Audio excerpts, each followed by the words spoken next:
labis-labis yung ano nitong mga nila Marcos at nila Tamba. Sinasabi ko, AFP, kung kumilos kayo nung wala eh. Hindi mangyayari yan. Hindi mawala yung Maharlikapan, hindi mawala yung PhilHealth, hindi mawawala yung flood control na yan na 1.4 billion a day. It is because of your, anong tawag doon? Indifference to the Filipino people. Your sort, professionalism. Sipin nyo ha, AFP, PNP, you will go down in history na negative eh. Lamangin nyo negative eh. No? Kaya kayo mga natitira ng mga matitino sa AFP, mag-isip-isip kayo ha. Kung kayo nagtumayo na noong hindi mawawala yung mga pera na eh. Yung ginto, nabenta, ngayon wala tayong nasa na? Ha? Eh kung tumayo kayo noong pa, you see, you are expected to discern between right and wrong. You are expected as leaders to be decisive. Na? And here you are, after 1 year, you still are undecided and you are waiting for the critical mass ng tao. Ay, linchak. Eh kung walang critical mass, kasi takot yung tao, nararatratin nyo. Oh, pakikita nyo, AFP, PNP na lintik na ubos na yung pera eh. Uutang ba eh.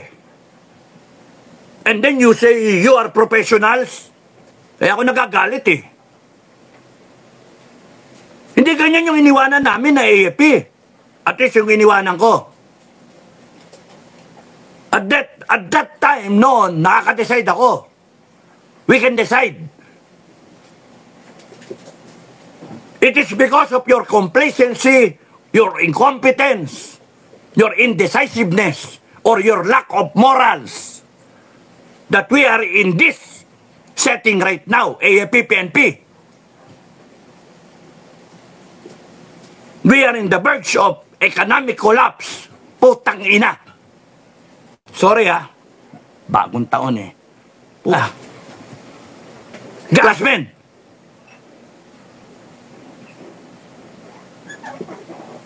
Tarakis kayo.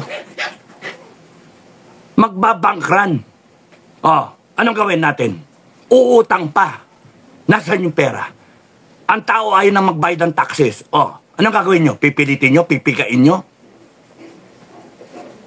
Magre-rebellion na ang tao. Putak. And here you are. We will uphold the Constitution. We are professionals. Putak. Buisit kayo. And here we are. Civilians will stand up because the armed forces and the PNP do not want to stand up. They cannot even think right. Nasaan yung courage, integrity, loyalty? Nasaan na yung GMRC? Nasaan na yung honor? Honor among men. Nasaan yung pinagmamalaki natin? Pag kami namatay dyan, kasalanan nyo. Kasalanan nyo. Pagka gumiba yung bansa natin, kasalanan nyo. Pagka naging narco state tayo, kasalanan nyo. Pagka naging komunista tayo, kasalanan nyo. Tapos pag-uusapan pa ninyo, mag-military junta, putak na nyo. Military junta pa. Hayop kayo. Kalaban nyo kami, taong bayan. Kalaban nyo kami. We will uphold the Constitution. Kayo, sinasabi nyo, you will uphold the Constitution. Aber, tignan nga natin.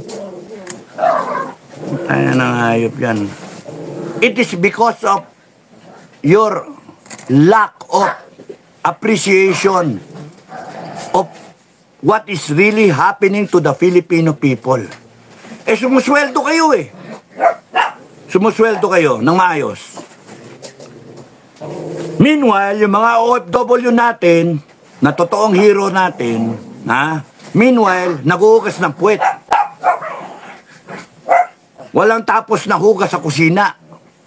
Naglilinis ng kubeta. Mga animal. Nananahi. Nag-aalaga ng mga pasyente nila. Nagpapadala ng pera para dito. Yung kinakaltas, Inaasahan nila, uwian nila, magandang Pilipinas. Ano ka? Puta ragis yan. Matatagpo nila, makikita nila, adik yung pamilya nila. Nagahasa yung anak nila. Bilang bahay yung kanilang asawa. Oh. Anong nangyari sa Pilipinas? Kurakot yung mga politiko. At hindi tayo makaabante. Ano nangyari? May abante doon sa Kongreso. Naglalawit ng dila. Contempt ng contempt. Enjoyin ninyo ang bakasyon ninyo, congressmen. Enjoyin ninyo. Enjoyin ninyo maigi. Wala kayong kaano-ano sa taong bayan. Wala kayo ka-concern sa taong bayan. Ang iniisip nyo lang yung agenda ninyo. It will end this January. Sa palagay ko, it will end this January. By February, tapos na kayong lahat. By January, the people will declare a people's revolution. And it will not be like any other revolution in our past. No? Hindi mo mapipigil yan. Ano gagawin nyo, AAPPN? Pipigilin nyo taong bayan? Hindi nyo mapipigil. Na galit na taong bayan. Hindi kasi kayo nagtatanong eh. Panay kayo, mga mga banat kayo. We are professionals. We will not blah blah blah. We will defend the government. Naknantokwa kayo. Sige, go ahead. You defend the government. Because the Filipino people will defend their sovereign will. The Filipino people will defend the Constitution. O sa Constitution na pinag-usapan natin ngayon, you will have a choice whether you side with the Filipino people or you side with BBM et al. Mga bangag, mga komunista, mga magdanakaw, mga walang pakialam sa bansa na to. Saan kayo pipili? Dalawa lang ang side eh. Hindi pwede pensiter. Walang politika dito. Kalimutan yung politika. Bongbong Marcos Duterte. Hindi. Pinag-usapan natin, taong bayan eh. Pilipinas na eh. Putang ina nyo. Buwisit tayo. Mga sabog-sabog tayo. Kanya-kanya. Pilipino. Hindi pwede kanya-kanya.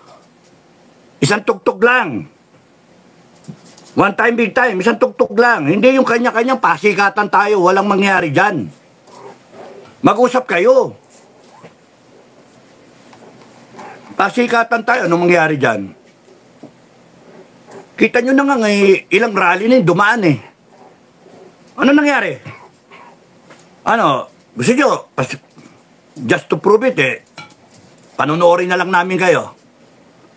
Gusto nyo? FGF? Wala muna tayong gumalaw. Hayaan muna natin sila. Kanya-kanya tayong pagalingan eh. Hindi, pwede ba kang mag-sit down kayo ng... Kanya-kanya kayo. Ayun ang gustong-gusto ng kalaban nyo, ng mga buhaya. No? Tapos sinisira kayo. Mainstream media, hawak nila. Mainstream media, delikado kayo. Mainstream media, you better think about your future. No? Hindi nyo mapipigil yung People's Revolution. Galit na galit ang tao. I asked around eh. This Christmas, sacrifice yung Christmas. Hindi pa kami nagde-date ng asawa ko eh. Mamaya pa lang eh. Hindi pa kami lumalabas eh. Sabi nga sa akin eh, pwede ba kahit isang araw lang, matatapos na yung Christmas season, hindi pa tayo lumalabas? Ay, o nga no. Ang 30 na pala, no? Bagong taon na bukas, wala tayong mapupuntahan.